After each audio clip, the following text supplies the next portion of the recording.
Okay. Presentation लावून ठेव. Yes yes yes. नमस्कार मंडळी.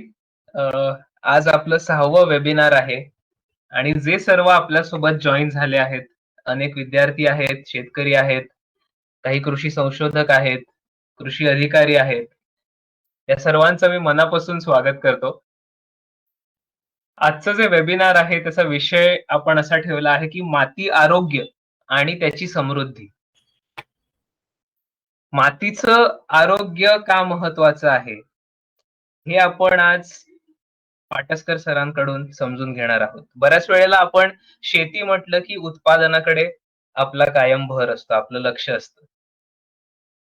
पण उत्पादन चांगलं येण्यासाठी जो एक महत्वाचा घटक असतो म्हणजेच माती, तर ती नेमकी मला समजली आहे का? माती म्हणजे काय हे मला माहिती आहे का? हा सगळ्यात पहिला प्रश्न आज सर आपल्यासोबत चर्चेमधून क्लिअर करतील.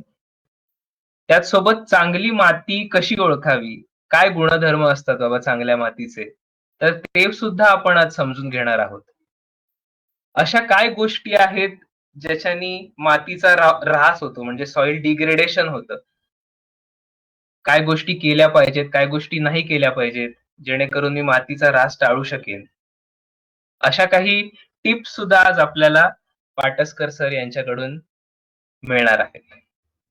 वेबिनारला सुरुवात करण्यापूर्वी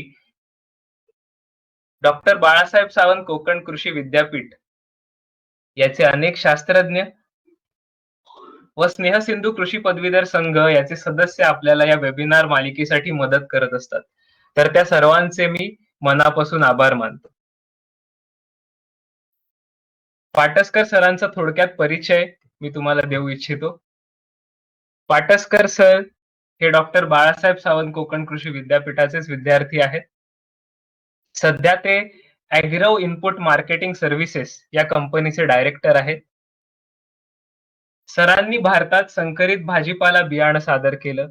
त्याचसोबत प्रथम जैविक कीटकनाशक भारतामध्ये सरांनी सुरू केलं. आंतरराष्ट्रीय स्तरावरती सरांनी ओमान, अंगोला, ब्राझील अशा ठिकाणी कन्सल्टन्सी सरांनी केलेली आहे. त्याचसोबत अनेक शेतकरी उत्पादक संघटना म्हणजेच फार्मर प्रोड्युसर ऑर्गनायझेशन यांना सरांचं मार्गदर्शन लाभलेलं आहे. एकूण 37 वर्ष असा भरगच्च अनुभव पाटसकर सर यांना या विषयामध्ये आहे. सो मी पाटसकर सर यांना सर्वप्रथम धन्यवाद देतो की सरांनी आपल्याला वेळ दिला आहे हा वेबिनार घेण्यासाठी, आणि मी सरांना विनंती करेन की त्यांनी त्यांच्या मांडणीला सुरुवात करावी. नमस्कार ईश्वर दळी. सर्वप्रथम मी विजय ॲग्रोचे दोन्ही संचालकांचे आभार मानतो, कारण त्यांनी मला ही संधी दिली की माझ्याकडे जी माहिती आहे शेती संबंधी ती शेतकऱ्यांपर्यंत पोहोचण्यासाठी मदत केली. आजचा विषय आहे माती आणि त्याचे आरोग्य आणि त्याची समृद्धी. आता माती आरोग्य आणि समृद्धीचा विषय काय एवढा मोठा महत्वाचा आहे ह्याचं मी तुम्हाला थोडक्यात उदाहरण सांगतो. जगामधली 33% एरेबल लँड म्हणजे ज्याच्यावरती शेती करणं शक्य होतं ती डिग्रेड झालेली आहे आजच्या घडीला. दुसरी महत्वाची गोष्ट, प्रति एकर एका क्षेत्रामधून जवळजवळ दरवर्षी 12 ते 15 टन मातीचा वरचा थर धुवून जातो. मातीचा वरचा थर मी का म्हणतोय मुद्दामून, की हा जो थर आहे हा सर्वात प्रोडक्टिव्ह थर आहे. म्हणजे हाच तुम्हाला सुपीकता देतो मातीची. तो दरवर्षी एवढा तुमच्या 1 एकरातनं हा ऍव्हरेज आहे वाहून जातो. कोकणात हा जास्त आहे, तो जवळजवळ 20 ते 22 टनापर्यंत गेलेला आहे काही ठिकाणी. आता जर जमीनच खराब असेल किंवा जमीन खराब झाली असेल किंवा होत असेल तर ती एकदम होत नाही, ती टप्प्याने होते. म्हणून ते समजायला खूप फार वेळ लागतो. म्हणून जमिनीचं आरोग्य फार महत्वाचं आहे आणि ते टिकवणं त्याहून महत्वाचं आहे. आता टिकवण्यापेक्षा आता ते एनरिच करायला पाहिजे, समृद्ध केल्या पाहिजे, तरच आपल्याला शेतीमध्ये चांगलं उत्पादन येईल. आणि मुख्य म्हणजे चांगलं उत्पादनाशिवाय तर इकॉनॉमिक होईल, म्हणजे फायदेशीर होईल. याचं फायदेशीर होण्याचं मी तुम्हाला एक छोटस उदाहरण सांगतो. कृषी दर्शनी म्हणून महात्मा फुले कृषीदर्शनी एक कृषी दर्शनी शेतकऱ्यांसाठी डायरी निघते. त्यात त्यांचं असं म्हणणं आहे, त्यात त्यांनी लिहिलेलं आहे, जर जमिनीतला ऑर्गॅनिक कार्बन म्हणजे सेंद्रिय कार्बन हा 1% वरती असेल तर त्या पिकाची निर्धारित मात्रा खताची अर्धी करा. केवढा तुम्हाला फरक पडतो बघा. नुसता 1% तुमचा ऑर्गॅनिक मॅटर वाढवला किंवा सेंद्रिय कर्ब वाढवलं किंवा सेंद्रिय पदार्थ वाढवले तर एवढा मोठा मिळतो. नुसतंच तसं नाहीये. ह्याची आपण जर विचार केला की नुसतं सेंद्रिय कर्ब वाढवलं तर काय होईल, तर नुसत्या सेंद्रिय कर्ब वाढवून काही होत नाही. म्हणून आपल्याला माती जेव्हा आपण शेतीच्या दृष्टिकोनातून बघतो तेव्हा आपल्याला माती म्हणजे काय हे समजून घेणं फार महत्वाचं आहे. आता माती म्हणजे काय, तर माती जनरली जे आहे तुमच्या एरियातल्या जे दगड आहेत किंवा खडक आहेत त्यांच्या विरघळण्याने किंवा झिजेमुळे तयार होते.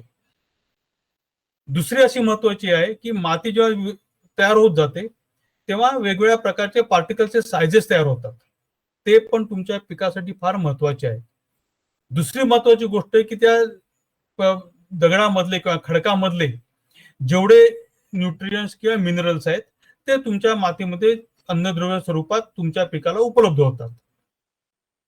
आता माती जर म्हणली तर एक दगडाच्या झीजपासून तयार झालेले पार्टिकल्स, दुसरं आहे त्या जमिनीमधले असणारे ऑर्गॅनिक मॅटरची संख्या किंवा पर्सेंटेज. हे फार महत्वाचं आहे. ऑर्गॅनिक मॅटर म्हणजे कुठून तयार होतो किंवा सेंद्रिय पदार्थ कुठून तयार होतात. एक तर पहिलं झाडाचे काडी कचरा कुजून तयार होतात ते. दुसरं जे ॲनिमल्स किंवा जे प्राणी मरतात ते. आणि तिसरं म्हणजे जमिनीतले मायक्रोऑर्गॅनिझम किंवा जमिनीतले किडे किंवा जमिनीतले अन्य ॲनिमल्स जे मरतात त्याच्यामुळे तयार होतो हा ऑर्गॅनिक कार्बन, ऑर्गॅनिक मॅटर. त्याच्या व्यतिरिक्त जमिनीमध्ये बऱ्याच वेगवेगळ्या प्रकारचे असंख्य, मी बऱ्याच म्हणायच्या असंख्य म्हणायला पाहिजे, असंख्य वेगवेगळ्या प्रकारचे सूक्ष्मजीव आहेत, किडे आहेत आणि वर्म्स आहेत. म्हणजे अर्थवर्म असेल, तुमचा सूत्रकृमी असतील, हे वेगवेगळ्या प्रकारचे आहेत. ते नशिबाने त्यातले 92% हे चांगले आहेत.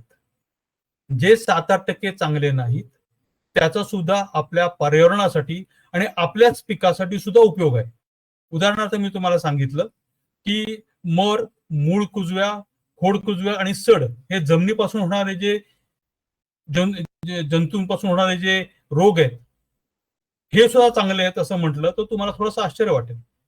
पण एक महत्वाची गोष्ट अशी आहे की हे सगळे जंतू आपल्या जमिनीतले जी अनवॉन्टेड रसायन आहेत, जी नको आहेत, त्यांचं विघटन करतात आणि जमीन सुपीकतेसाठी नेतात.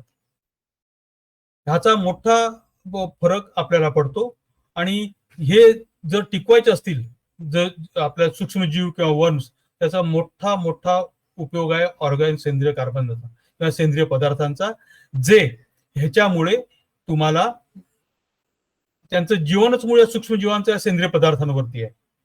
त्याच्या खरोखर याचा महत्वाचा घटक कुठचा असेल तर तो हा आहे की जमिनीतली आर्द्रता किंवा मॉइश्चर आपण म्हणतो ते पण उपयोगाचं आहे. म्हणून ह्या सगळ्यांचं कॉम्बिनेशन केलं जर ते तयार होईल ती म्हणजे जमीन आहे. मी शेतीच्या दृष्टीने म्हणतोय. म्हणजे खडकांपासून तोडणारे बारीक कण, सेंद्रिय पदार्थ, जमिनीमधले वेगवेगळ्या प्रकारचे असंख्य ऑर्गॅनिझम्स, सूक्ष्म जीव, जंतू आणि अर्थवर्म्स याच्यामुळे होतो.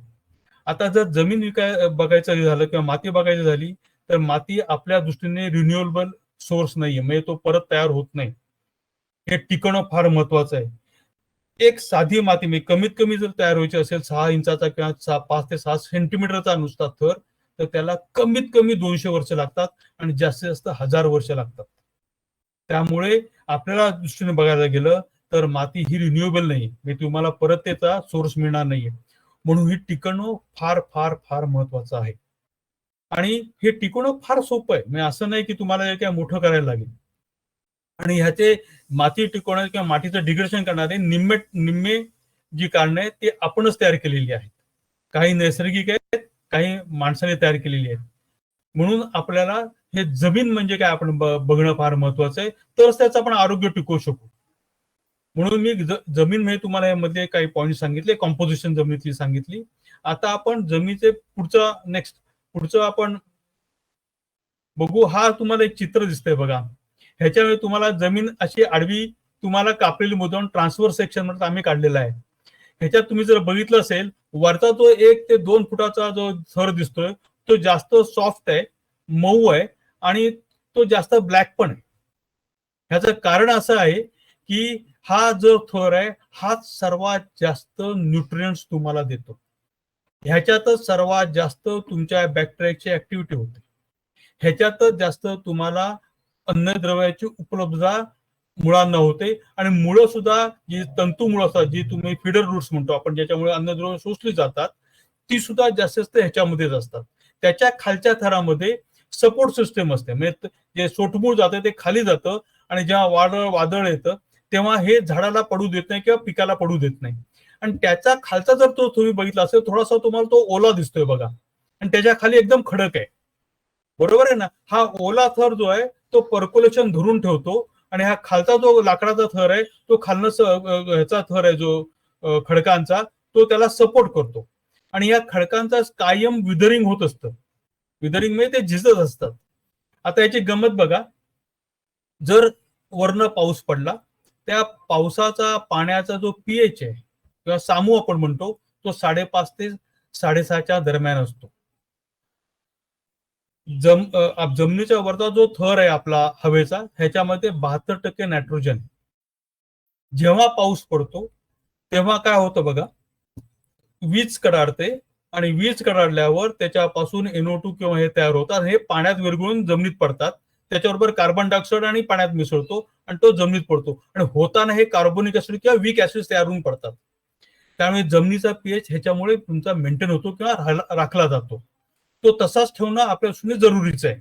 कारण जमिनीची सिस्टम तुम्ही जर बघितली असेल तर कोणतंही अन्नद्रव्य घ्या, हे जनरली 6 पासून 7.25च्या सामू पर्यंत सर्वात जास्त झाडाला उपलब्ध असतं. आता हे टिकवणं फार महत्वाचं आहे. नेक्स्ट. आता आपण जमिनीचे कॅरेक्टरिस्टिक्स बघू काय. जमीन चांगली जमीन किंवा जमीन ओळखायची कशी चांगली, तर साधी गोष्ट आहे. तुमच्या जमिनीमध्ये 1% कमीत कमी ऑर्गॅनिक मॅटर पाहिजे. दुसरं काय पाहिजे तुमच्याकडे की जमिनीच्या पार्टिकल्सची म्हणजे क्षमता अशी पाहिजे की 30 ते 40% त्यांनी मायक्रोपोर्स म्हणजे बारीक पोकळ्या ठेवल्या पाहिजेत आणि 60 ते 70% मोठ्या पोकळ्या ठेवल्या पाहिजेत. ह्याच्यामध्ये त्या वातावरणाला सुटेबल असे सूक्ष्म जीवाणू पाहिजेत, वर्म्स पाहिजेत आणि त्याच्याबरोबर त्याच्यामध्ये इन्सेक्ट पण पाहिजेत. ह्या जर जीवाणूला जर तुम्हाला जिवंत ठेवायचं असेल, तुम्हाला आर्द्रतेची फार गरज आहे. मी ओल म्हणत नाही, आर्द्रता म्हणतोय. आर्द्रता आणि ओल मध्ये फरक आहे. ओल मध्ये सॅच्युरेशन पॉईंट आलेली आहे, आर्द्रता म्हणजे त्याच्यामध्ये फक्त मॉइश्चर आहे जे आपल्याला लागतं तेवढंच. आता हे मायक्रोपोर्स आणि मॅक्रोपोर्स करतात काय, तर मायक्रोपोर्स हे पाणी धरून ठेवतात आणि मॅक्रोपोर्स हे वायूंचं विजन करतात, म्हणजे सर्क्युलेशन करतात. आता हे सर्क्युलेशन किती महत्वाचं आहे बघा, की नायट्रोजन जो तयार होतो तो म्हणजे निसर्गता जो तयार होतो त्याचं नायट्रिफिकेशन पासून डिनायट्रिफिकेशन सगळं ह्या थरावरच होतं आणि हे सगळं सूक्ष्म जीवाणूच करतात. म्हणजे त्याला नायट्रोजनला ओढून जमिनीत ठेवून द्यायचं आणि जमिनीतनं त्याला परत बाहेर काढायचं. ही नायट्रोजन सायकल आहे. ही नायट्रोजन सायकल फार फास्ट होते, स्लो नाही. Phosphate cycle is far slow आहे. याचं पुढे मी तुम्हाला उदाहरण पण देणार आहे. आता ऑर्गॅनिक जो कंटेंट आपण म्हणतो किंवा सेंद्रिय पदार्थांचं जमिनीमधलं जे अस्तित्व आहे त्याचं किंवा असणं किती महत्वाचं आहे बघा. जमिनीमध्ये जेव्हा सेंद्रिय पदार्थ असतात ते काय कार्य करतात फिजिकली, ते पाणी धरून ठेवतात, ते तुमचा जमिनीचा मास वाढवतात, तुमचं पाण्याचं इव्हॅपोरेशन कमी करतात. एवढंच नाहीये, ते तुम्हाला लिव्हिंग ऑर्गन्सला फूड देतात आणि त्याच्या फूड तयार करण्याच्या प्रोसेसमध्ये ते वीक ऍसिड्स होतात आणि वीक ऍसिड्स तुमचे इनऑर्गॅनिक न्यूट्रिएंट्स पासून ऑर्गॅनिक न्यूट्रिएंट्स पासून इनऑर्गॅनिक न्यूट्रिएंट्स तयार करतात जे झाड घेतं. म्हणून ह्याची कॅरेक्टरिस्टिक मध्ये महत्वाचं बघितलं जातं की त्याच्यामध्ये 1% वरती कमीत कमी पाहिजे सेंद्रिय पदार्थ, कारण तुम्ही खताची मात्रा कमी करू शकता. ह्याच्यापेक्षा तुमचा ऑर्गॅनिक कार्बन वाढला तरी काही तुम्हाला भीतीचं कारण नाही, तो वाढला तेवढा चांगलाच आहे. मी तुम्हाला पुढे एक स्लाइड दाखवणार की जंगलातलं माती कशी असते त्याची पुढे एक स्लाइड आहे, तुम्हाला मी दाखवणार आहे. जमिनीतले जर ऑर्गॅनिक मॅटर असतील तर त्याच्यामध्ये सर्वात प्रमाणात अर्थवर्म्स काम करतात. आता अर्थवर्म्स काम करण्याचं महत्वाचं तुम्हाला सांगतो. एखादी जमीन तुम्ही बॅरन ठेवली आहे तशीच आहे, आणि एखाद्या जमिनीमध्ये तुम्ही जर नुसते तुमचे अर्थवर्म सोडलेत किंवा गांडूळ सोडलेली आहे तर किती फरक पडतोय तुम्हाला मी सांगून देतो. बघा, जर गांडूळ सोडलेली जी जमीन असते त्याच्यामध्ये नायट्रोजनचं प्रमाण त्या जमिनीपेक्षा 7 पट जास्त असतं. किती? 7 पट. फॉस्फेटचं प्रमाण 12 ते 14 पट जास्त असतं, आणि पोटॅशचं प्रमाण 16 ते 18% जास्त असतं. आणि हा सगळा जो जास्त प्रमाण आहे एनपीकेचं ते अवेलेबल नायट्रोजन फॉर्म मध्ये असतं, उपलब्ध फॉर्म मध्ये असतं, ते पटकन जात नाही. उदाहरणार्थ फॉस्फेट तुमचा तुम्ही डीएपी टाकता किंवा 12 टाकता, कुठचे औषध टाकता, आणखी फॉस्फेट टाकतात, ते सगळे तुमचे फिक्स होतात. पण हा फिक्स होणार नाही, हा बायो अवेलेबल असतो कायम झाडांना, म्हणून बायोलिटी, आणि ते कायम हळूहळू वाढत चाललेली असते. म्हणून ह्या वर्म्सचं, ह्या मायक्रोजन्सचं मोठं जाळं तुमच्या शेतामध्ये पाहिजे. म्हणून ही मोठी कॅरेक्टरिस्टिक्स आहेत. एक तर पार्टिकल साईज, सेंद्रिय पदार्थांची उपलब्धता जमिनीमधली, आणि ह्या मायक्रोजन्स आणि वर्म्स उपलब्ध. नेक्स्ट, आता ही जी जमीन तुम्हाला दिसते ना काळपट, हे नॅचरली जंगलामध्ये तयार झालेली जमीन आहे. आता त्यामुळे होतं काय बघा, हे विदरिंग इफेक्ट, म्हणजे आपल्याला खडक असतात वेगवेगळे, त्यांचं विदरिंग व्हायला हे फार महत्वाचं करतं, कारण हे कायम ह्युमिस असतं आणि ऍसिडिक असतं, आणि ऍसिडिक असल्या कारणाने त्याचे वेगवेगळ्या दगडांच्या खडकांवर परिणाम होतात, आणि खडकाची झीज इतर टाईप वेळच्या पेक्षा जास्त होते. त्यामुळे मातीचं प्रमाण आपोआपच वाढतं.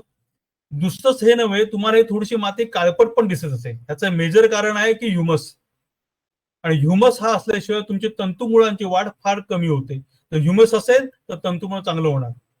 म्हणून ही जी माती आहे, अशी माती खरी आपल्या शेतामध्ये पाहिजे, की ज्याच्यामुळे तुमचं शेत जे आहे त्याला ही रासायनिक खतांची मात्रा कमीत कमी लागावी, असं आहे. खरं तेव्हा जी रासायनिक जी खतं आली जेव्हा 65-66 नंतर, त्यांना वरखत किंवा भरखत म्हणत होते. म्हणजे काय, की जर लागलं तर द्यायलाच पाहिजे असं नव्हे. आता उलट झालं, आता आपण पहिल्यांदा खताचा डोस किती आहे म्हणतो आणि मग करतो. आता बाजूला मी तुम्हाला दाखवलेले तुम्हाला जे झाडं दिसत आहेत किंवा जे वेल दिसत आहेत त्याला कव्हर क्रॉप्स म्हणतात. म्हणजे काय, की जमीन ही शक्यतो झाकलेली असावी.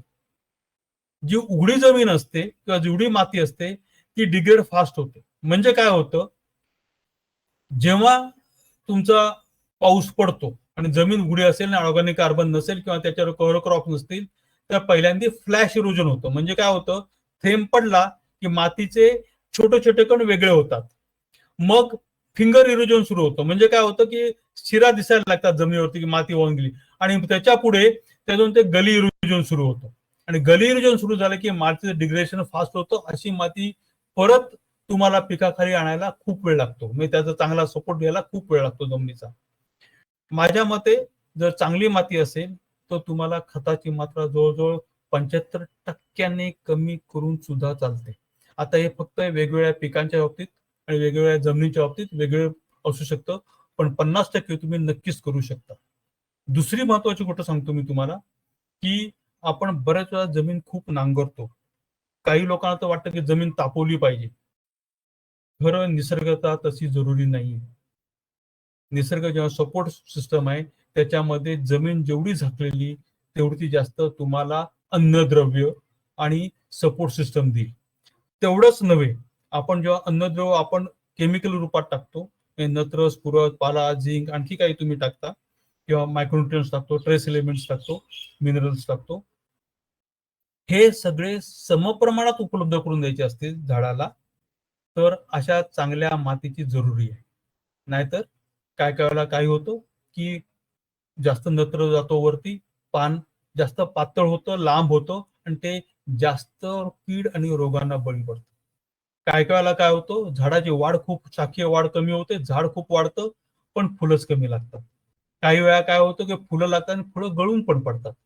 तर हे सगळं तुम्हाला जर करायचं नसेल, वाचवायचं असेल, तर तुम्हाला मातीकडे लक्ष देणं हे फार फार महत्वाचं आहे. आणि ते आता माती तुमची रिन्युएबल सोर्स नसल्या कारणाने त्याला एनरिचमेंट करणं फार महत्वाचं आहे. म्हणून हे जे आता पुढे जे मी तुम्हाला काही एनरिचमेंटचे प्रकार सांगणार आहे ते तुम्ही आत्मसात करा. नेक्स्ट, आता सॉइल डिग्रेडेशन तुम्हाला मी असं म्हटलं की हे बघा, हे जास्त पाऊस, ही जमीन कव्हर्ड नाहीये आणि ही जमीन कव्हर्ड नसल्याकडे माती केवढं पाण्याचं इरोजन झालंय बघा, मातीचं इरोजन झालंय. आता हे माती जेव्हा वाहून जाते तेव्हा ते वरचे अन्नद्रव्य घेऊन जाते, तेव्हा तुमची जमिनीची सुपीकताच कमी होते आणि त्यामुळे लाईफ सपोर्ट सिस्टम झाडाची किंवा व्हेजिटेशनची कमीच होते.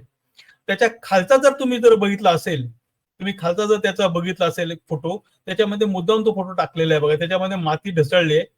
वरती बघायला गेलं तर डोंगरामध्ये बघायला गेलं तर व्हेजिटेशन आहे आणि ते हिरवं आहे, बरोबर आहे. हे खालचं व्हेजिटेशन आहे बघा, झाडं आहेत आणि रॅन बॅरन आहे, मोकळी आहे, तिथे झाडं मेली आहेत. आणि ते मेल्या कारणाने ते तुम्हाला माती तिथली ढसळली. माझा एक मी तुम्हाला छोटासा अनुभव सांगतो. पैठण तालुक्यातला, औरंगाबाद जिल्ह्यातला, तिथे मोसंबीचा मोठ्या प्रमाणात लागवड होत होती.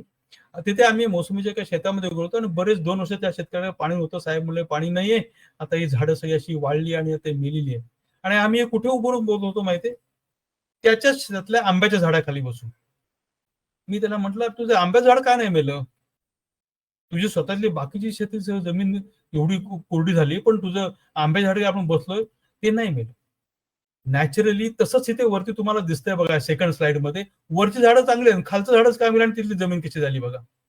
आता गंमत तुम्हाला सांगतो, याचं मुख्य कारण काय तुम्हाला सांगतो.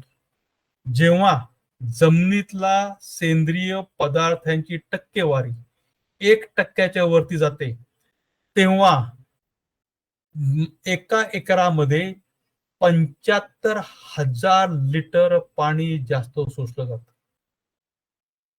एवढं मोठं झालं म्हणजे तुमचे 5 पाणी झाली, 5 पाण्याच्या पाळ्या जवळजवळ झाल्या. आपण जरी 15,000 ते 24,000 लिटर पाणी पर एकर हे पकडतो, तर त्या हिशोबाने बघायला गेलं तर 5 ते 6 पाळ्या झाल्या.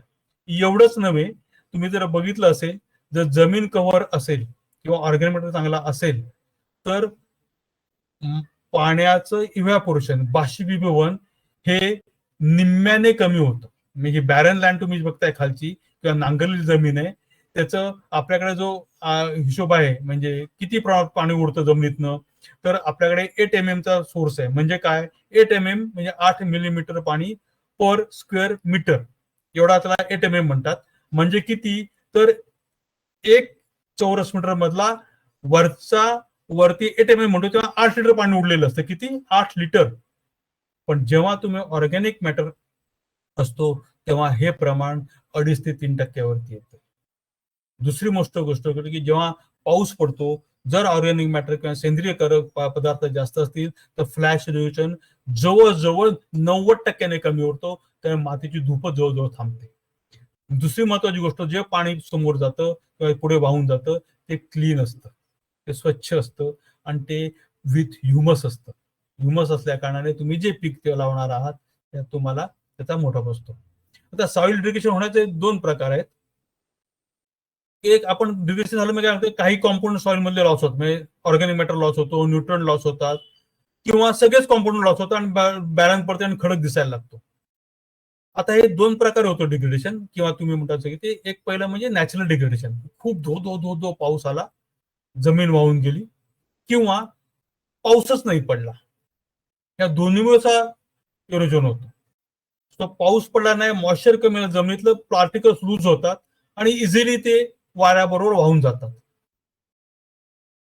आता ह्या बदलत्या काळात आता वातावरणातला बदल हा ज्वलंत विषय असल्याने तुम्हाला एक सांगतो.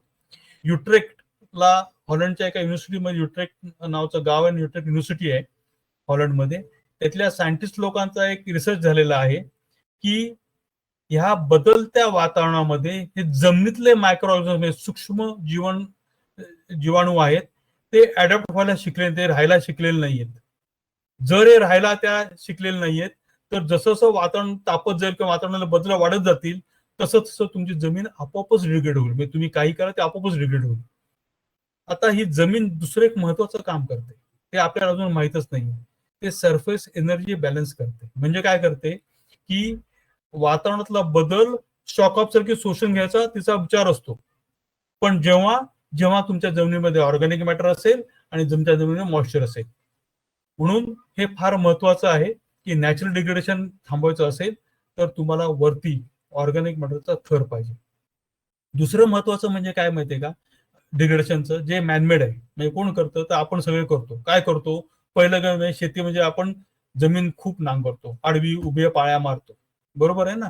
ह्याच्यामध्ये सेंद्रिय कर्बन निघून जातो आणि हा सेंद्रिय कर्बन नुसता निघतच नाही, हा वातावरणातल्या ऑक्सिजनशी मिळून कार्बन डायऑक्साईड तयार करतो. आणि तुम्हाला सांगायला मला थोडस दुःख होतंय, पण जी खरी गोष्ट आहे की आपण म्हणतो ना गाडी चालवण्यामुळे धूर झाला आणि त्याच्यामुळे वातावरण तापलं, त्याच्या 7 ते 8 पट नुसतं जमीन नांगरून कार्बन डायऑक्साईड तयार होतो वातावरणामध्ये. म्हणून आपण जेव्हा जमीन हलवतो, नांगरतो, डिस्टर्ब करतो, तेव्हा आपण फार काळजीपूर्वकपणे केलेलं पाहिजे. दुसरं आपण डिग्रेडेशन काय करतो की केमिकल युटिलायझेशन. म्हणजे काय की आपण अन्नद्रव्य टाकतो, काय इनऑर्गॅनिक स्वरूपातली तुमच्याकडे असलेली नत्र, स्फुरद, पालाश वगैरे टाकतो. त्याच्यामुळे सुद्धा जमीन डिग्रेड होते. आजच्या घडीला 64% जगातली जमीन जवळजवळ पोल्युशन झालेली आहे केमिकलमुळे. 64%. ह्याचा मोठा दूरगामी परिणाम आता दिसायला लागलेले आहेत. याचा मोठा दूरगामी परिणाम असा आहे की अन्नद्रव्य टाकून सुद्धा तेवढ्या प्रमाणात उत्पन्नात वाढ होत नाहीत. म्हणजे इकॉनॉमिक्सच्या भाषेत आहे की ते खर्च वाढतोय पण उत्पन्न वाढत नाही. त्यामुळे जमीन माती चांगली नसल्या कारणाने किंवा ह्याच्या नसल्या कारणाने तुमचं जे इकॉनॉमिकली यील्ड कधीच येत नाही. त्याला फार मोठा फरक पडायला लागलेला आहे. कधी कधी फक्त तुम्हाला जर एखादं एक्सिबिशन चांगले रेट्स मिळाले किंवा काही सगळीकडेच पाऊस झाला आणि सगळे सगळीकडचे टॅमॅटो, तुमच्याकडे टॅमॅटो आहे तर तुम्हाला 500 रुपये जाळी, 600 रुपये जाळी म्हणजे 20 किलो मिळू शकते. नाहीतर तो 3 रुपये, 5 रुपयांनी, 6 रुपयांनीच विकला जातो शेतकऱ्यासाठी. दुसरी महत्वाची गोष्ट की आपण क्रॉपिंग पॅटर्न किंवा हेवी युटिलायझेशन करतो, म्हणजे एकावर एक एकावर एक एकावर एक पिकं घेतो. पूर्वीचे लोक तुम्हाला ऐकताना किंवा शेती जी शाळा आहेत किंवा शेती संशोधन केंद्र आहेत किंवा विद्यार्थी आहेत हे सांगताना असं की जमिनीला तुम्ही रेस्ट द्या, विश्रांती द्या. म्हणजे काय द्या की काहीच करू नका, जे आहे तसं ठेवून द्या, आपोआपच जमीन सुपीक होईल. आता जमीन तिला रेस्ट दिली तर पहिलं काय होतं तुम्हाला मी सांगतो की जमिनीचा पीएच मेंटेन व्हायला मदत होते. जी जमीन नांगरलेली नाही तिचा सामू 5.5 किंवा 7च्या मध्येच असतो. तुम्ही जमीन नांगरली की पीएच तुमचा 0.5 ने वाढायला सुरुवात होते. आणि काही ठिकाणी मी नाशिक मधले बघितलेत किंवा काही एरियातले पर्टिक्युलर सांगली एरियातले बघितले, काही ठिकाणची पीएच 8, 8.5 पर्यंत गेलेले आहेत. अन्नद्रव्यांची उपलब्धता खूप कमी होते आणि त्याच्यामुळे परत तुम्ही खतं टाकता आणि जमीन डिग्रेड करता. आता तुम्हाला या पुढचा सांगायची गोष्ट तुम्हाला महत्वाची अशी आहे की लोक म्हणजे आम्ही शेतीमध्ये जर अन्नद्रव्य टाकली नाहीत किंवा ही खतं टाकली तर काय होईल. तुम्हाला सांगून आश्चर्य वाटेल की जर 1 एकर क्षेत्र ऊसाचं आहे आणि त्याच्यामध्ये जर तुम्हाला फक्त 40 टन ऊस घ्यायचा असेल तर त्याला फक्त 80 किलो नत्राची आवश्यकता आहे. एवढंच झाड वरती घेतं. बाकीचं एक्सेस तुम्ही वाया घालवता किंवा तुम्ही त्याचा डिग्रेडेशन करता. नेक्स्ट, मला नॅचरल प्रोसेस तुम्हाला सांगितले, एक्सेस रेंज वगैरे सांगितले, मॅनमेड प्रोसेस तुम्हाला मी सांगितले. इंडस्ट्रियल पोल्युशन, वॉटर पोल्युशन हा फार महत्वाचा विषय आहे. वॉटर पोल्युशन म्हणजे काय की तुम्हाला बरेच लोकांना की माहितच नाही की माझ्या पाण्याचा इसी काय आहे, इलेक्ट्रिकल कंडक्टिव्ह काय. 0.5च्या वरती इलेक्ट्रिकल कंडक्टिव्ह असेल तर तुम्हाला तुम्ही घातले न्यूट्रिएंटली फक्त 30% न्यूट्रिएंट्स किंवा अन्नद्रव्य शेतीला लागतात किंवा पिकाला लागतात. जोपर्यंत तुमचं पाणी सुधरत नाही तोपर्यंत तुम्हाला हे पीक औषधं घालून किंवा तुम्ही काही केमिकल घालून याची उपलब्धता फार कमी होते, कारण ते वरती ऍब्सॉर्बच होत नाही. म्हणून काय होतं, वॉटर तुम्ही जसं जमीन तुम्ही किंवा माती परीक्षण करता तर पाण्याचं परीक्षण करून ठेवा. हे जनरली केव्हा परीक्षण करायचं हे पण तुम्हाला थोडंसं सांगतो. हे जनरली तुम्ही जे केलं पाहिजे हे फेब्रुवारी, मार्च, एप्रिल तेव्हा इसी एवढा. आता पाऊस आहे, बरेचसे तुमचे जे इसी लो असतात, कारण ती धुवून गेलेले असतात, क्षार धुवून गेलेले असतात. त्यामुळे तुम्हाला आता करू नका. ते तुम्ही मार्च पासून जेव्हा ऊन तापायला लागल्याला सुरुवात होते तेव्हा जर तुम्ही करायला लागलं तर जास्त होईल. काय ऑस्मॉसिसने पाणी वरती यायला लागतं, क्षार वरती येतात, पाणी उडून जातं आणि क्षार जमिनीच्या वरच्या थरावर राहतं आणि मग इसी त्याचा बदलायला सुरुवात होते. नेक्स्ट, आता ह्याचे डिग्रेडेशन महत्वाचा उपयोग काय होतो, म्हणजे लाईफ सपोर्ट सिस्टमच आहे. म्हणजे आपल्याला जिवंत राहायचं असेल, कोणाला जिवंत राहायचं असेल तर लाईफ सपोर्ट सिस्टमच ती कमी होऊन जाते, उत्पन्न कमी होतं, केमिकलवरची डिपेंडन्सी वाढते, तुमचं शेतीचं अनइकॉनॉमिक सुरू होतं, इन्क्रीज पेस्टिसाइड तुमच्या डिसीजेस तुमच्या वाढायला लागतात, जे फळ किंवा जे अन्न तयार होणार आहे त्याची क्वालिटी बिघडायला लागते, इम्बॅलन्स अपटेक न्यूट्रिएंट झाल्या कारणाने झाडाची क्षमताच कमी होते, काही झाडं लवकर मरायला लागतात. काही वेळा तर असं होतं की परमनंटली सॉइल डिग्रेड होते. नेक्स्ट, आता सॉइल एनरिचमेंट हा फार महत्वाचा मुद्दा आहे आणि हा फार सोपा आहे तसं बघायला गेलं तर. उदाहरण तुम्हाला मी काही गोष्टी सांगतो की तुम्हाला आश्चर्य वाटेल, मी सहज तुम्ही शक्य करू शकता 500 रुपयामध्ये. आता कसं बघा की जेव्हा तुम्ही भात कापता, गहू कापता किंवा कुठचंही पीक कापता किंवा काढून घेता, त्याच्यानंतर बऱ्याचशा प्रमाणात त्याची मुळं, त्याची स्टबल्स किंवा त्याचं उरलेलं असतं, त्याला आपण वेस्ट म्हणतो. त्याला जर नुसतं तुम्ही पाणी सोडलं कापून झाल्यानंतर आणि त्याच्यामध्ये काही आता fast decomposition, super fast decomposition culture चालली आहेत, केन बायोसिसचं पण आहे, ते जर टाकलं तर 15 ते 20 दिवसामध्ये तुम्हाला ऑर्गॅनिक मॅटर जवळजवळ अर्ध्या टक्क्याने वाढण्याची क्षमता आहे. हा ऑर्गॅनिक मॅटर किती आहे माहिती आहे तुमच्या जमिनीत, जेव्हा तुम्ही भात कापता किंवा गहू कापता, जवळजवळ 5 टन पर एकर आहे आणि तो सगळीकडे समप्रमाणात पसरलेला आहे, विखुरलेला आहे. त्यामुळे त्याच्यावर तुम्ही दुसरं पीक घ्याल किंवा त्याला थोडीशी नांगरणी कराल तेव्हा तुम्हाला ह्याचा फार मोठ्या प्रमाणात उपयोग होईल. आता आपण दुसरं परिणाम काय बघायला पाहिजे, एफर्ट्स आपण केले पाहिजे की सॉइलचं डिग्रेडेशन करण्याचे केलं पाहिजे. त्याला एक फिजिकल मेथड सांगितले, केमिकल मेथड्स पण आहेत. केमिकल्स मेथड म्हणजे काय आहेत का माहितीये का, की आता नवीन सॉइल स्टॅबिलायझिंग आणि वॉटर रिटेन्शन प्रोडक्ट्स जगामध्ये आहेत. आता भारतामध्ये सुद्धा ते सॉइल गार्ड नावाने उपलब्ध आहेत आणि हे काय करतं सांगतो. जेव्हा तुम्ही पाणी देता, ह्या पाण्याबरोबर नुसतं तुम्हाला ते लिक्विड सोडून द्यायचे, बाकी काहीच करायचं नांगर झाली जमीन. तुम्हाला आश्चर्य वाटेल की एकदा ते पाण्याबरोबर सोडलं ते फक्त मातीला चिकटतं आणि मातीला चिकटलं की माती जशी तुम्ही नांगरून भुसभुशीत ठेवलेली आहे, चिखलणी करून ठेवली ती तशीच राहते, त्यातले अन्नद्रव्य पण तशीच राहतात, त्यातले जे ऑर्गॅनिक मॅटर आहे किंवा सेंद्रिय पदार्थ आहे ते सुद्धा तसेच राहतात आणि जमिनीची सुपीकता पटकन वाढते, फारच पटकन वाढते. त्यामुळे त्याचा एकरीचा खर्च तुम्ही बघायला गेला तर फारच कमी आहे. या दोन्ही ऑप्शनचा खर्च फारच कमी आहे. शेतीतला काय खर्च कमी आहे तुम्हाला सांगतो, ह्याचा खर्च जर एकराला आपण विचार केला की भात आहे किंवा तुमचा टॅमॅटो आहे किंवा बाकीचे भाजीपाला पीक आहेत, त्याला एकराचा खर्च साधारण 2000च्या आसपास आहे, एकदाच 6 महिन्यातला. जर तुम्ही तो 6 महिन्यात एकदा 2000 केला तर तो खर्च तुम्हाला सहज परवडण्याचा शक्य आहे. म्हणून सॉइल गार्डचा मात्र जर तुम्ही एकरी साधारण 10 लिटर लागतं, म्हणजे 200 रुपयाच्या आसपास लिटर असावं, तर ते 2000 रुपयाचा खर्च आहे, पिकाला 6 महिन्याचा एकत्राचा आहे. ऊस असेल तर तुम्ही एकदा तो तुमच्या लागवडीच्या वेळेला टाका आणि जेव्हा तुम्ही एकदा खांडणी करता, म्हणजे आपण माती चढवतो ऊसाला 6 महिन्याने जनरली, तेव्हा तुम्ही त्याचा एक 5 लिटरचा डोस टाका. असं 3000 रुपयामध्ये तुमचा ऊसाचा होतो आणि अक्षरशः हे जर तुम्ही डोस टाकले असतील तर खताची मात्रा तुम्ही 25% कमी करून सुद्धा चालेल. नेक्स्ट, ऑर्गॅनिक मॅटर तुम्ही टाकू शकता, जो तुम्हाला सांगितलं मी आता होतं. ग्रीन मॅन्युरिंग फार चांगलं आहे. बोनमील तुम्हाला फॉस्फेटसाठी फार उपयुक्त आहे.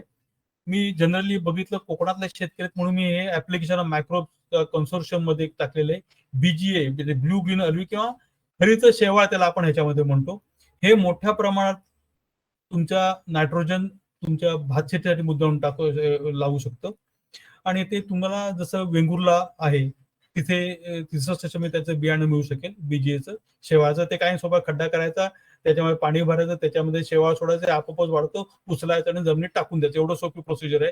आणि ते तुम्ही दरवर्षी करत राहिला तुम्हाला जो नायट्रोजन युरिया तुम्ही टाकताय आता पर्टिक्युलरली भात शेतीमध्ये, हा जवळजवळ 10% एवढाच लागतो. हा बीजीए तुमचा जवळजवळ 90% लागतो. ब्ल्यू ग्लू शेवाळ आहे, ह्याचा तयार होणारा जो नायट्रोजन आहे तो पिकाला जवळजवळ भात पिकाला जवळजवळ 90% लागतो.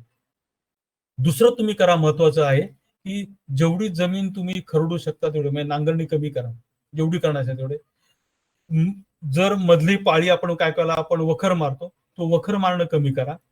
आणि सॉइल इरोजन करून कव्हर क्रॉप्स करा. आणि जर मी तुम्हाला सांगितलं की सॉइल गार्ड ह्याचा वापर प्रत्येक पिकाला जर तुम्ही केलात, हे तुम्हाला दळी साहेबांकडे मी जास्त माहिती ठेवीनच याची, त्यांच्या विजयश्री ॲग्रोमध्ये, तर त्यांच्यामध्ये तुम्हाला जास्त फायदा होईल. आणि कालांतराने तुम्हाला असं समजेल की मला खतं नकोत, मला खताची मात्रा नाही टाकली तरी चालते, मला माझं इकॉनॉमिकली येतंय, माझ्या शेतीवरचे खर्च कमी झालेले आहेत आणि मला त्यामुळे फायदा होतो. नेक्स्ट,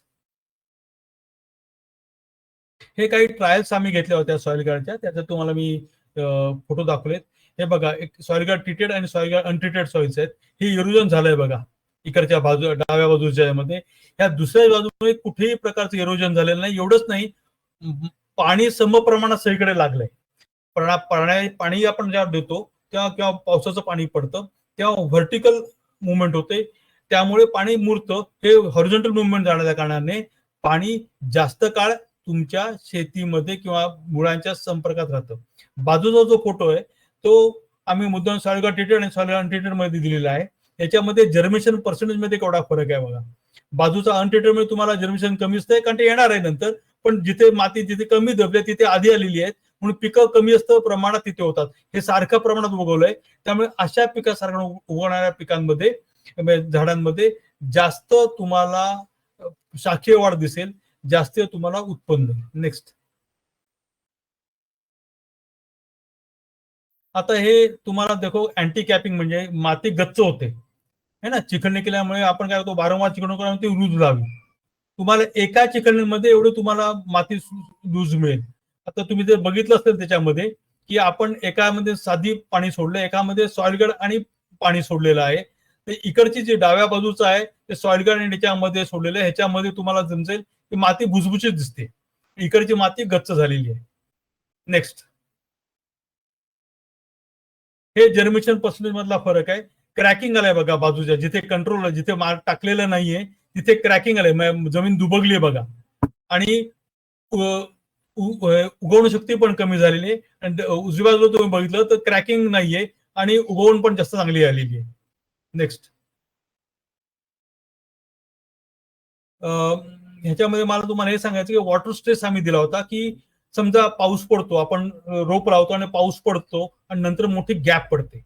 गॅप पडली की रोपांची पिवळेपणा व्हायला लागतो, रोप त्याची वाढ कमी होते. मग अशी वाढ कमी जर रोप जेव्हा तुम्ही मेन फील्ड मध्ये मुख्य शेतामध्ये लावता तेव्हा त्याच्यापासून उत्पन्न कमी होतं. म्हणून जेवढं रोप चांगलं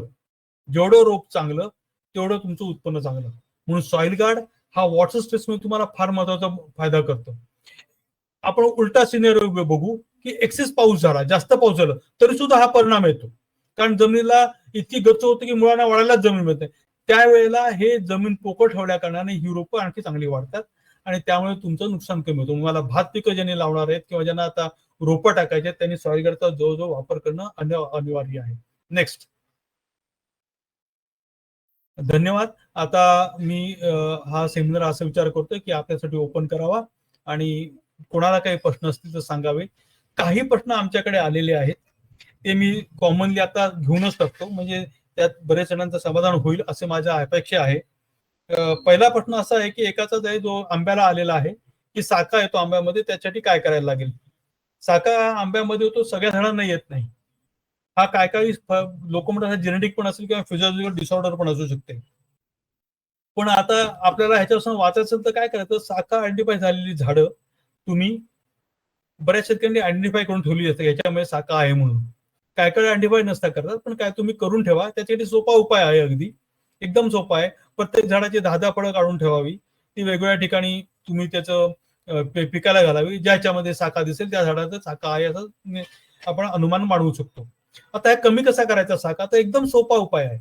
साका जो आपण कमी करताय ना, ह्याचे 3 कारण आहेत. एक की इम्बॅलन्स अपटेक झालेलं नाही, नायट्रोजन जास्त झालेलं आहे अपटेक. ते साका झालेलं फळ तुम्ही नेहमी बघाल ते तुम्हाला असं पचपचीत दिसेल किंवा मऊ दिसेल. त्यामुळे ते अपटेक पाण्याचा आणि नायट्रोजनचा जास्त झालेला आहे जेव्हाच्या वाढीच्या काळामध्ये. त्यासाठी तुम्ही एक काम करू शकता की पहिली गोष्ट तुम्ही त्याच्यामध्ये झिंक आणि पोटॅशचे फवारे देऊ शकता. फवारेच द्यायला पाहिजे, कारण तुम्ही जर जमीन टाकलं तर पोचायला खूप वेळ होईल. म्हणून अशा झाडांना तुम्ही पहिल्यांदी अँटिफाय केल्या झाडांना टाकलं तरी पुरेल. तुम्हाला जरुरी नाही की सगळ्या झाडांना टाकलं पाहिजे, खर्च वाढणार नाही त्यामुळे. पण खर्च कमी होईल आणि हे जे फळं तुमची साकावाली खराब होत आहेत किंवा ते सडतायत ती कमी होतील. झिंक आणि पोटॅशचा फवारा एक तुमचं बोरा एवढं फळ असतं तेव्हा, एक अंड्या एवढंच फळ असतं तेव्हा, आणि एक 14 आणे तयार झालेलं फळ असतं तेव्हा. 14 आणे म्हणजे 12-13 आणे असतं तेव्हाच, हिरवं असतं तेव्हा. आता तुम्ही फवारा केलात तर साक्याचं प्रमाण कमी व्हायला मदत होईल. साक्यामध्ये तुम्हाला कॅरेक्टरिस्टिक सांगतो, कोणत्या झाडाला साका असू शकतो, ज्याचा वरचा फळाचा थर म्हणजे जिथे देठ असतो तो जास्त फ्लॅट असेल तिथे जास्त साका होण्याची शक्यता जास्त असते. तुम्ही अशी फळं जी आहेत किंवा अशी झाडं जी निवडलेली आहेत त्यांचं जेव्हा 13.5 ते 14 आणि जेव्हा पिकलेलं असतं, मग 13.5-14 आणि पिकलेलं फळ ओळखायचं कसं, तर त्याचा शोल्डर वरती आलेला असतो, देठाच्या वरती असा, आणि सर्वात महत्त्वाचं ते थोडस हिरवटपणाकडून पोपटीपणाकडे गेलेलं असतं. अशा वेळेस जर तुम्ही जर त्याचा तुम्ही हार्वेस्टिंग केलं आणि त्याला पुढची हॉट वॉटरची ट्रीटमेंट दिली, काही नाही, हॉट वॉटर म्हणजे गरम पाण्यानं काढून परत फळं पुसून तुम्ही लावली, तर अशा फळांमध्ये हा साका फार कमी येतो. दुसरा प्रश्न माझ्याकडे आलेला आहे तो आहे म्हणजे की जमिनीमध्ये सर एक मिनिट, सॉरी तुम्हाला इंटरप्ट करतोय. हा सर्व जे आपलं वेबिनार बघतायत त्यांना एक छोटंसं आव्हान आहे की तुमचे जे काही प्रश्न असतील, सर सध्या आम्हाला ऑलरेडी आलेले जे प्रश्न होते तर ते सर आता घेत आहेत, पण अजून आता जे सेशन ऐकता ऐकता तुम्हाला जर काही प्रश्न आले असतील तर ते Q&A असा कॉलम आहे, क्वेश्चन अँड आन्सर. तर त्या कॉलम मध्ये, त्या सेक्शन मध्ये जाऊन सगळ्यांनी आपले प्रश्न टाकायचे, तर आपण ते प्रश्न आपण पुढच्या सत्रात घेऊया. Okay sir, sir continue please. दुसरा प्रश्न असा आला होता मला की कोणातरी जमिनीमध्ये की त्यांनी प्रश्न विचारलाय की आमच्याकडे टर्माइट्स किंवा वाळवी खूप आहे. वाळवी खूप आहे, तर वाळवीचे तुम्हाला मी जीवनक्रम सांगतो किंवा आम्ही काही कॅरेक्टर सांगतो. वाळवीची मादी हे दिवसाला 40,000 अंडी देते आणि ती वर्कर्स असतात सगळे, त्यामुळे त्यांना कंट्रोल करणं फार अवघड आहे. पण तुम्ही जर मादीकडे जर औषध टाकलं असेल, मादीला मारलं, तर ती आपोआपच वाळवी कमी होते. आता ही मादी जेव्हा तुम्ही एखादी जिथे तुम्ही वाळवी लागायचं म्हणता त्याच्यापासून काय काय 3-3, 4-4, 5-5 किलोमीटर दूर असते, त्यामुळे तुम्हाला तिथे औषध पोचणं फार अवघड आहे. पण म्हणून त्याच्यासाठी एक साधा उपाय आहे खरा. बिव्हिरिया बॅसिना नावाचा एक बॅक्टेरिया आहे, त्याचा जर फवारा तुम्ही वारंवार ओळीने 15-15 दिवसांनी केला, पहिला 1 ते 1.5 महिना, तो हळूहळू वाळवी नक्की कमी होते. होतं काय, हे वर्कर्स जे आहेत जे कायम एऱ्या घालतात, मादीकडे जाऊन अन्न ठेवणे, परत बाहेर येणे, परत अन्न गोळा करणे, परत मादीकडे जाऊन ठेवणे. आता हे जे अन्न ते मातीकडे घेऊन जातात तेव्हा ते हे बॅक्टेरिया पण घेऊन जातात, जे तिथे असेल तिथे. एकदा त्याला तिथे लागवण झाली, एकदा मादी मेली की हा प्रॉब्लेम त्या जमिनीतला कायमचा जातो. दुसरं तुम्ही करू शकता, ज्यांच्याकडे पाणी आहे त्यांच्याकडे मोठ्या प्रमाणात फ्लडिंग करा. फ्लडिंग केलं की हे तसेच ते त्यांची दिशा बदलतात आणि तुमच्या शेतातून दुसरीकडे जायचा प्रयत्न करतात. तिसरे महत्वाचे, जिथे वारुळ असतात त्याला तर फारच सोपा उपाय आहे. काही नाही, आपलं क्लोरोफायरिफॉसचं पाणी करायचं आणि अक्षरशः नळीने पाणी सोडतो असं आत सोडत राहायचं. ते जसं सोडत सोडत राहाल तसेच हे वर्कर्स जे आहेत ते मरत जातील आणि ते संदेश देतात सगळ्या ज्या 3 किलोमीटर दूरच्या वर्कर्सना की इकडे येऊ नका, तुम्ही दुसरीकडे जा. मग ते दुसरीकडे काहीतरी सुरुवात करतात आणि तुमच्याकरता जो मात्रा ही कमी होते. दुसरी महत्वाची गोष्ट की त्यांचं फीडिंग कमी करणं. म्हणजे आता फीड काय आहे, त्यांचं फीड ड्राय मॅटर आहे, काडी कचरा, झाडाच्या फांद्या, आणि हे फक्त डेड एवढंच करतात. आणि डेडवर खाण्याच्या वेळेला ते एक प्रकारचं त्याच्यावरती मातीचं आवरण करतात. हे कशासाठी करतात तुम्हाला सांगतो, त्यांना आतमध्ये ह्युमिडिटी लागते. ह्युमिडिटी एवढी लागते की ते स्वतः काही खाऊ शकत नाहीत, किंवा खरडू शकत नाहीत ऑर्गॅनिक मॅटर किंवा तुमची फांदी, त्यांना तो डेड जो आहे तो मऊ करायला एक प्रकारचे फंगस लागते. त्या फंगसला मॉइश्चर लागतं म्हणून ते वर्ण त्याला कव्हर अप करतात. आणि ते मॉइश्चर आलं की ते फंगस ते ऑर्गॅनिक मॅटर लूज करते आणि मग हे खातात. म्हणून तुम्ही जर ते ऑर्गॅनिक मॅटर उचलून टाकलं, सगळं वरती पडलेले काडी कचरा सगळं उचलून बाजूला जाळून टाकले, तरी सुद्धा त्याचा असर कमी होतो. तिसरं आहे की एनरिचमेंट कसं करावं. ते एनरिचमेंट करणं फार सोपं आहे. तुमच्या झाडाच्या शेतीच्या बांधावर ग्लिरिसिया लावा.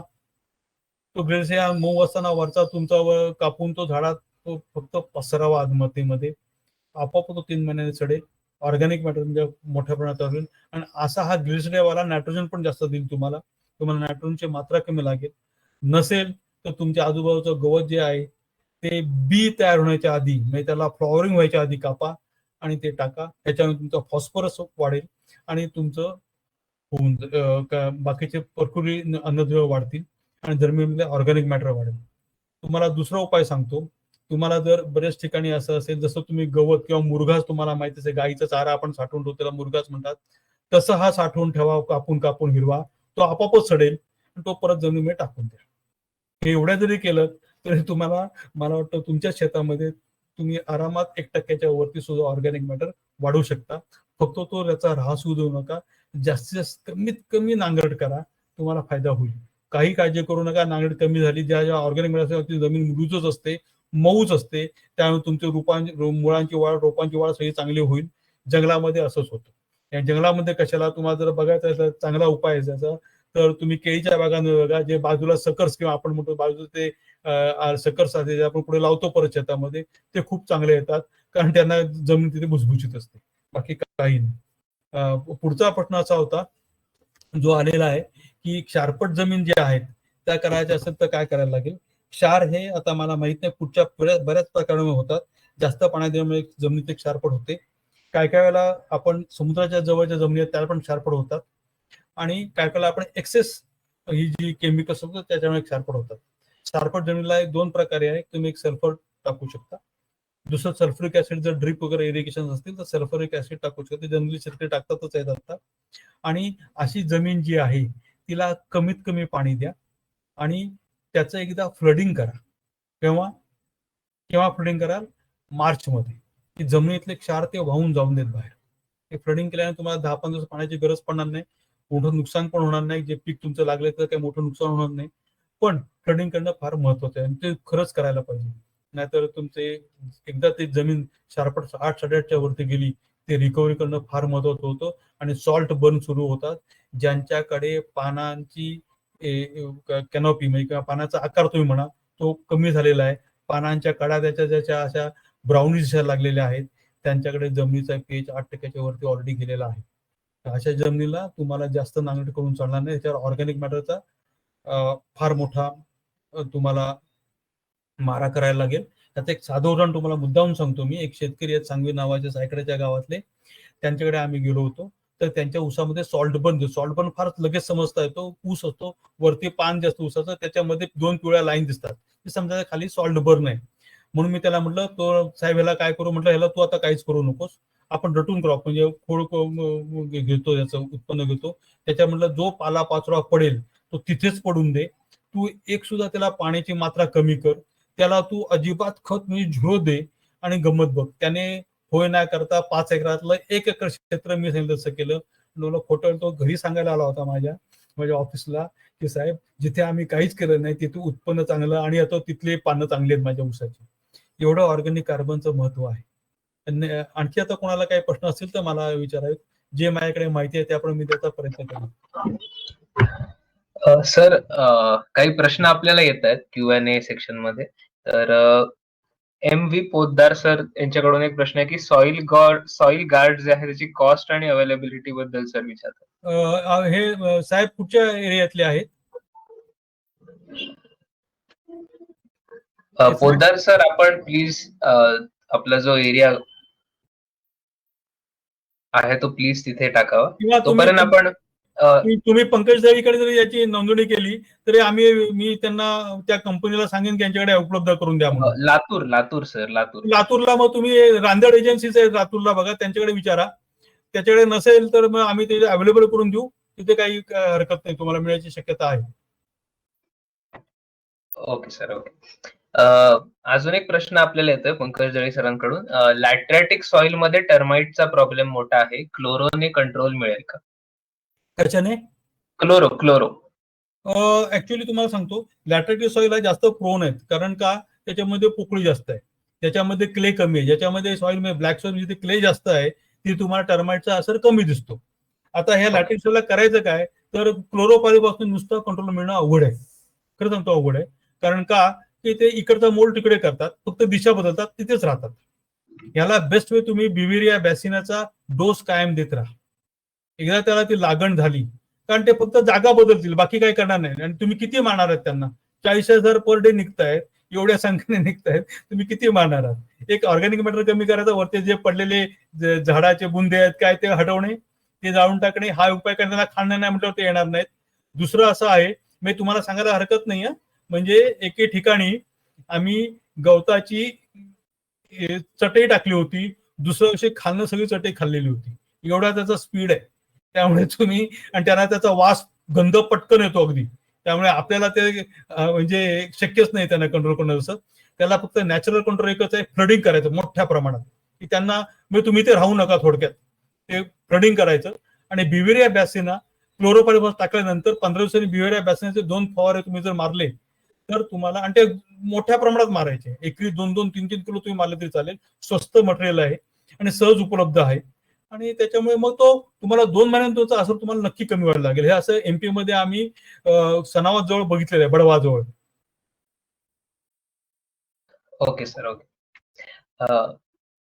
सर, आपले कॉन्टॅक्ट डिटेल्स तुम्ही शेअर करू शकता का, जेणेकरून कोणाला काही प्रश्न असतील या व्यतिरिक्त तर ते तुम्हाला डायरेक्ट कॉन्टॅक्ट करू शकतील? हो नक्की, माझा फोन नंबर लिहून घ्या.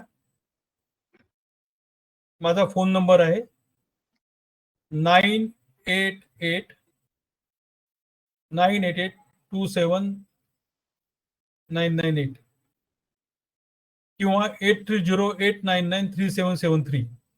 सर, परत रिपीट करताय फोन नंबर? 9822791883. 9822791883.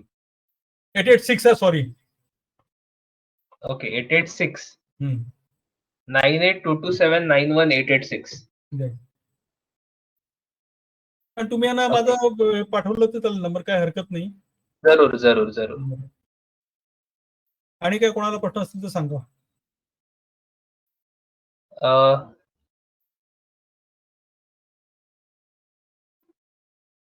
ओके सर, काजू पिकामध्ये पोत्यामध्ये काय करावे? अंजली शिंदे आपला प्रश्न, काजू पिकामध्ये पोत्यामध्ये काय करावे असं म्हणतात. अंजली मॅडम, तुमचा प्रश्न आपण सविस्तर मांडला तर थोडा समजून घ्यायला सोपा जाईल.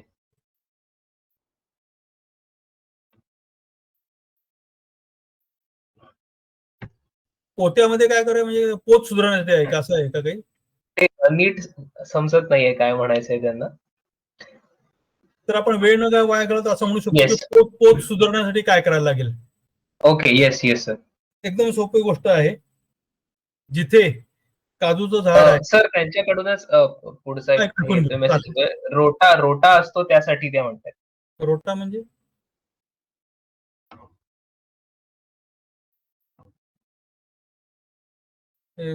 I guess some kind of disease किंवा डिफॉर्मिटी असू शकेल असं माझा अंदाज आहे. पण रोटा हा तिथला लोकल शब्द असावा माझ्या मते. म्हणजे हा डिसीज आहे, झाडाच्या बुंद्यातनं चीक पडतोय, असं काय आहे का? टर्माइट्स. टर्माइटला बिव्हेरिया बॅसिना आहेच ना.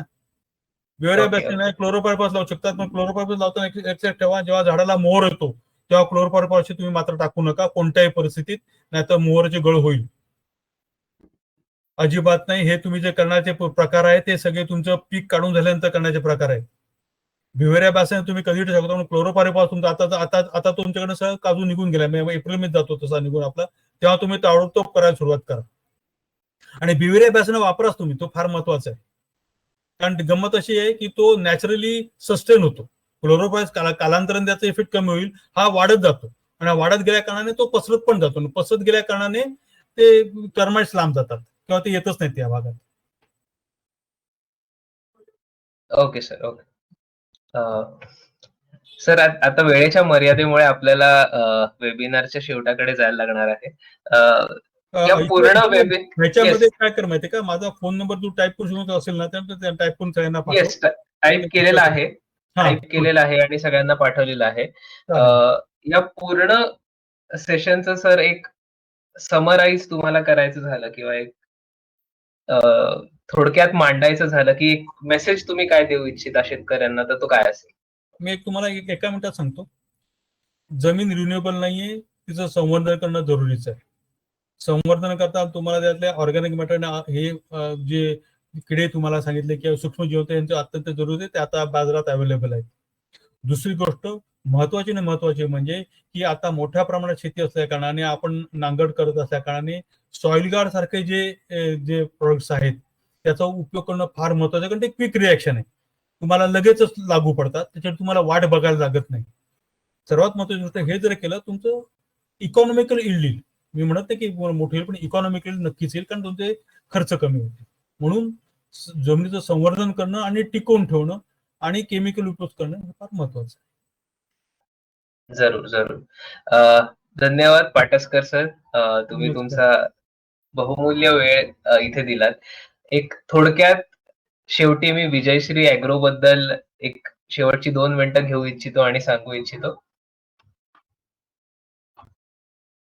माझी स्क्रीन सर दिसत असेल? हो, आहे. ओके.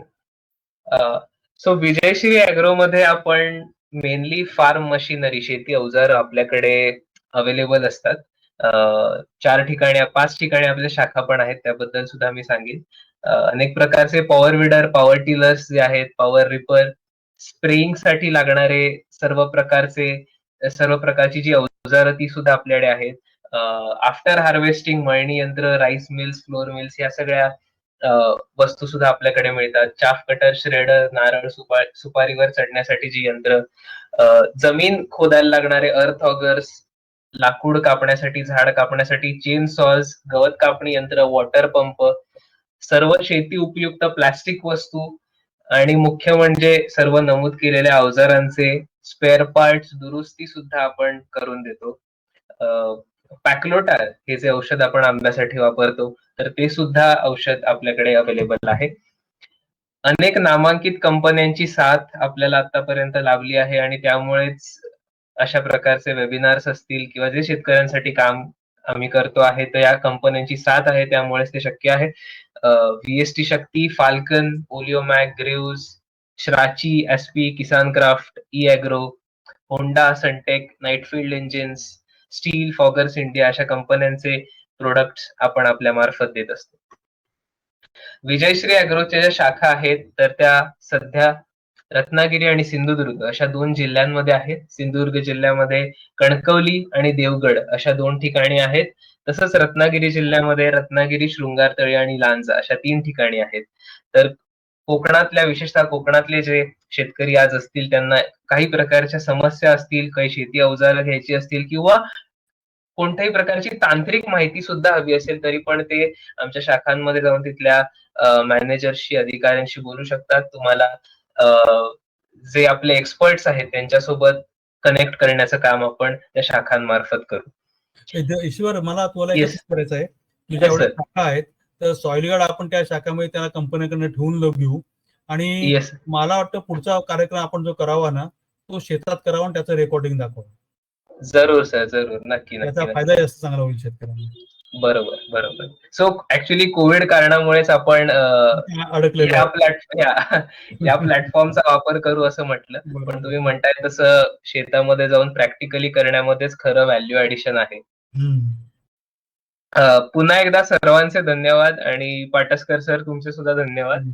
यापुढे सुद्धा आपण वेगवेगळ्या प्रकारे कोलॅबोरेशन करून आपलं काम कंटिन्यू करू.